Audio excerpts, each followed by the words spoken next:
russe ou le symbole d'un nationalisme russe, d'un empire russe. On sait ce que vous avez dit quand l'Union soviétique s'est écroulée. L'éclatement de l'empire soviétique, avez-vous dit, a été la pire catastrophe géopolitique du XXe siècle. Ça a été beaucoup interprété.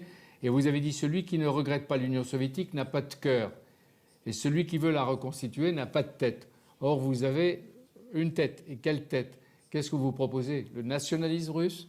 Un empire russe sur les frontières d'avant?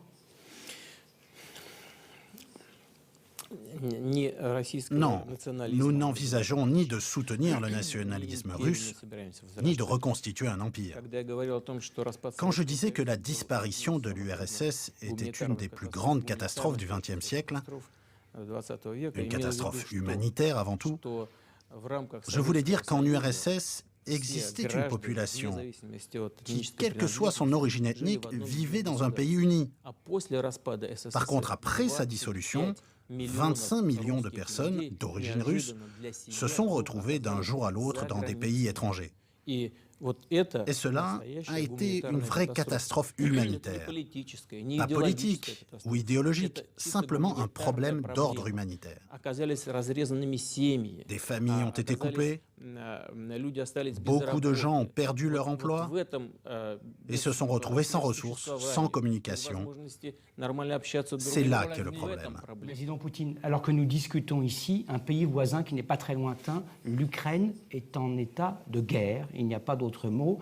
Les pro-russes affrontent ceux qui veulent garder les frontières actuelles de l'Ukraine. Qui va les arrêter et voulez-vous arrêter cette guerre?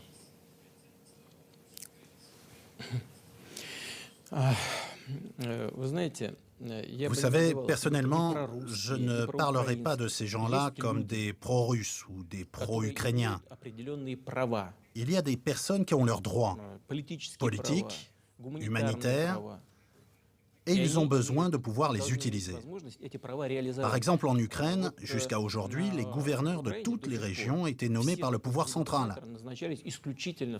Or, après le coup d'État inconstitutionnel qui a eu lieu à Kiev en février cette année, la première chose qu'a faite le nouveau pouvoir a été de supprimer le droit des minorités d'utiliser leur langue maternelle.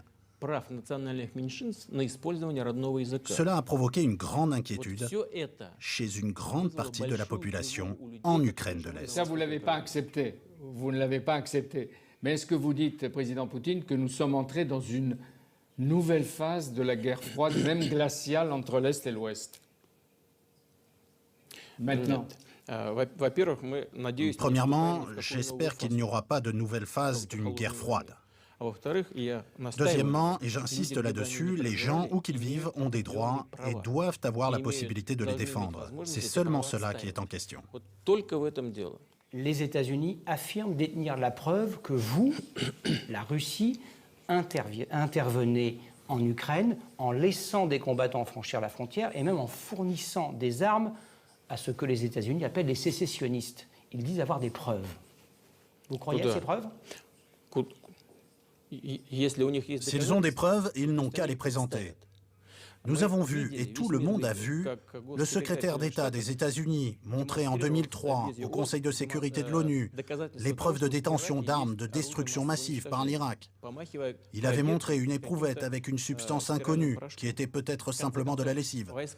Finalement, les Américains ont fait entrer leur armée en Irak. Ils ont fait pendre Saddam Hussein, suite à quoi nous avons appris qu'il n'y avait pas et n'avait jamais eu en Irak d'armes de destruction massive.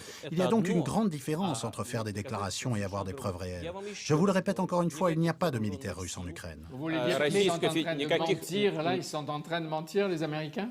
Ils mentent.